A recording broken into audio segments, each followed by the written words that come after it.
Today we're going to talk about the 12 simple and very powerful home remedies that will not only help you prevent hair loss, but also help you regrow the hair back. You know, losing your hair is a devastating experience, and you want to try natural things first before you try medication, simply because there are side effects. So I'm going to show you 12 very effective, very cool things that you can do that are pretty cheap. They don't cost you much money. So get a piece of paper out and write these things down. Now, the first two things I want to talk about, very important, very significant, but very few people are aware of this. So if you think about what the hair is exposed to on a regular basis, well, you take a shower and you're exposing your hair to the water. Did you know that the fluoride in your water creates significant hair loss, as well as acne in your skin? Yes, this is true. The fluoride that is supposed to be good for our teeth actually destroys our hair. So the first piece of advice I'm going to give you is just stop taking a shower. I'm just kidding. What you really want to do is just get a simple shower head that filters out fluoride. Okay, I found a good one. I'll put the link down below. Now, I'm not an affiliate or I don't get any kickbacks from this company, but it's a pretty good shower head that will filter out fluoride. Now, that right there could be the reason why you're losing hair. In fact, fluoride also blocks your thyroid, and a hypothyroid condition can very easily stop your hair growth. All right, the next thing you need to know about is your shampoo. Sulfates. Sulfates destroy protein, and your hair is made up of 91% protein.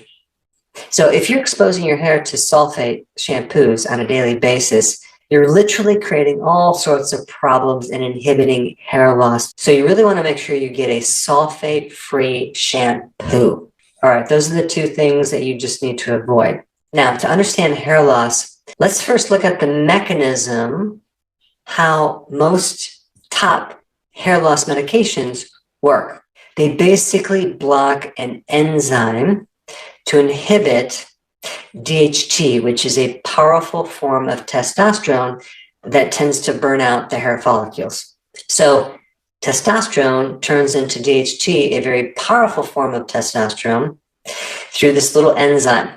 And so these drugs inhibit that enzyme. The enzyme is called 5-alpha reductase. And people that have too much DHT get this condition called androgenetic alopecia, which is pattern hair loss, both in males and females.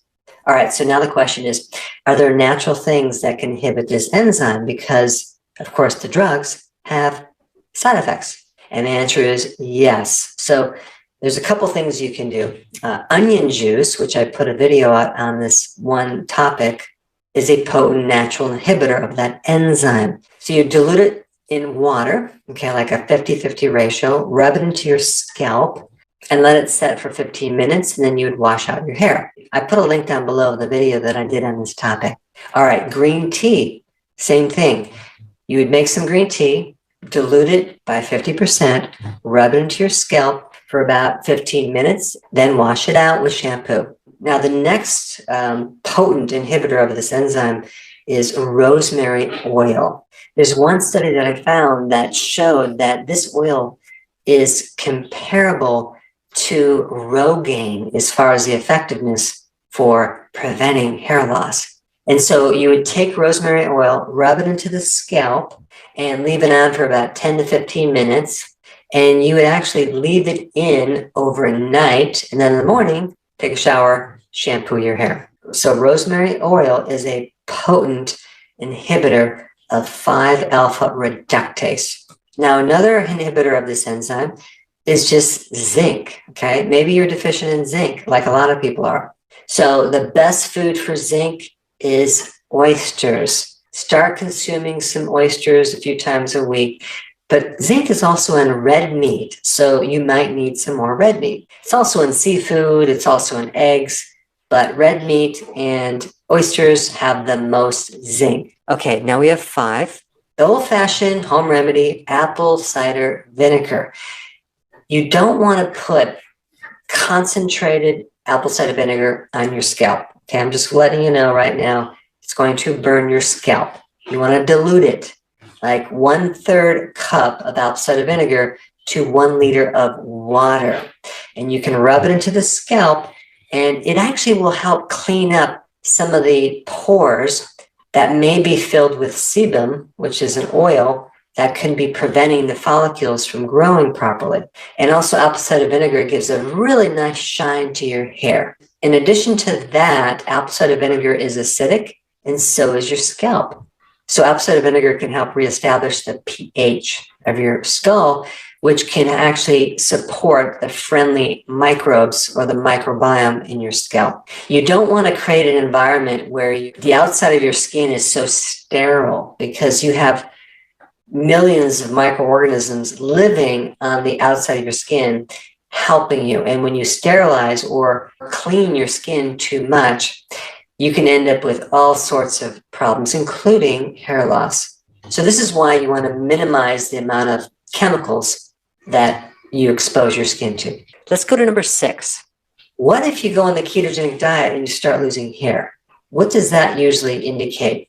That usually means that you're not consuming enough protein. That's the number one cause. So increase your protein, okay? There's some other things you want to look at as well.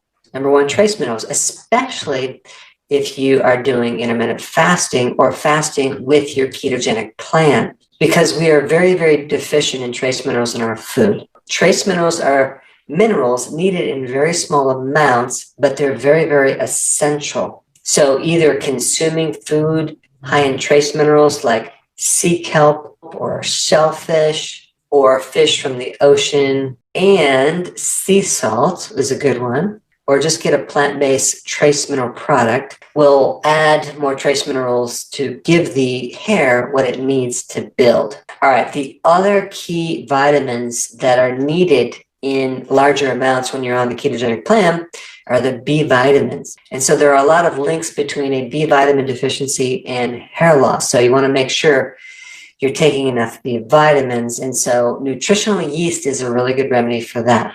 Just make sure that when you're doing nutritional yeast, that you want to get it unfortified with synthetic vitamins. All right, number 7, cruciferous vegetables.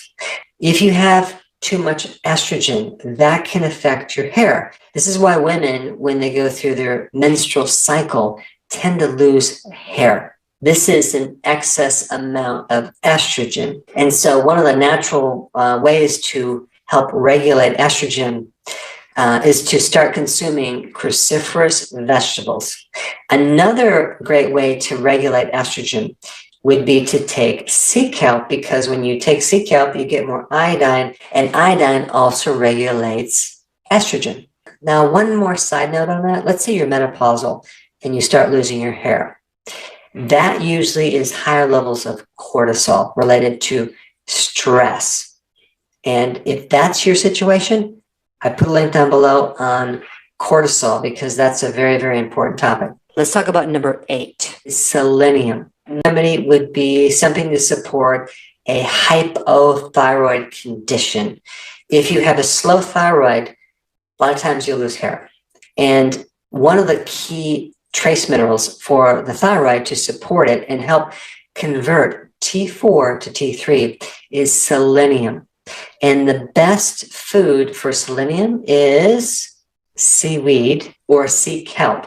Now, if you do sea kelp, you also get the iodine that's also good for your thyroid. And one note about that, you can have a hypothyroid condition from other reasons that are not related to selenium.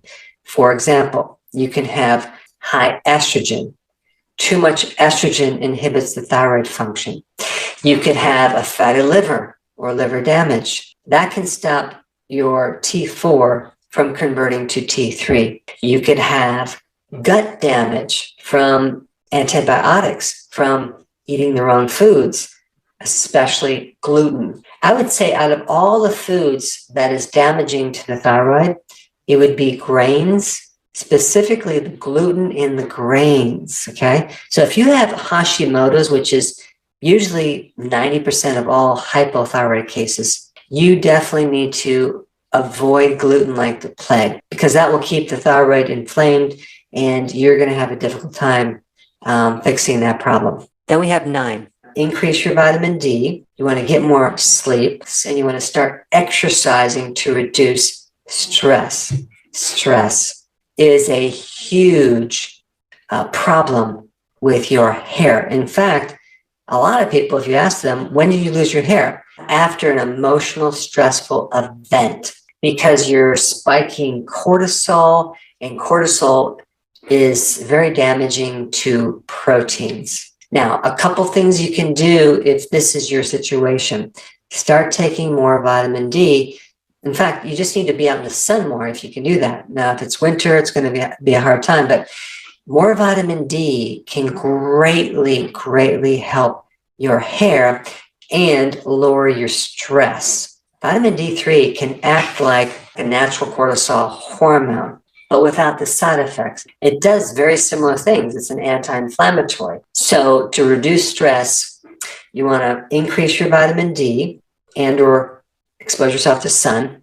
You want to get more sleep. I have a ton of videos on that if you're new to my channel. You want to start doing daily walks, and you want to start exercising to reduce stress. All right, number 10. In a lot of hair formulas, they add silica. Okay, silica gives the hair its strength. And most spring water has silica, like Pellegrino, and even most other types of bottled water where it comes from a spring is going to have silica. You can even buy silica-rich water, which is really good for the hair. In fact, you're probably going to notice that your skin, your hair, and your nails will all just start growing and become very strong if you start consuming silica. All right, 11, the ketogenic diet, as well as doing intermittent fasting. If you are female and you have polycystic ovarian syndrome, you have to realize that one of the big side effects is hair loss, because you have this spike of androgens, and that's coming from insulin. So just by understanding that simple relationship and lowering the amount of insulin, you can help lower androgens and help prevent hair loss. So how does that happen? Well, start going on a low-carb diet. That's called the ketogenic diet, as well as doing intermittent fasting. And lastly, 12. If you look at a lot of remedies for hair loss supplements, they always add biotin. Now, what's this biotin? Biotin helps proteins in your body, especially hair. Biotin will help regrow your hair and prevent the loss of hair. But biotin is a very key B vitamin for the manufacturing of these proteins that give the hair its structure. And biotin is made by bacteria. Okay, so your own gut makes biotin. And so many people, after they lose the gut microbiome, start losing their hair because they don't have the microbes to make biotin anymore. So take a wild guess what food is loaded with biotin and can increase your own friendly bacteria to make your own biotin. Sauerkraut. Sauerkraut has 100 times more probiotics than most probiotics. And the good bacteria in sauerkraut survives the acid in your stomach. Plus, it gives you massive amounts of vitamin C, which is also needed to help grow proteins, specifically collagen and keratin. So sauerkraut on a regular basis can greatly help you reestablish your gut, help give you vitamin C,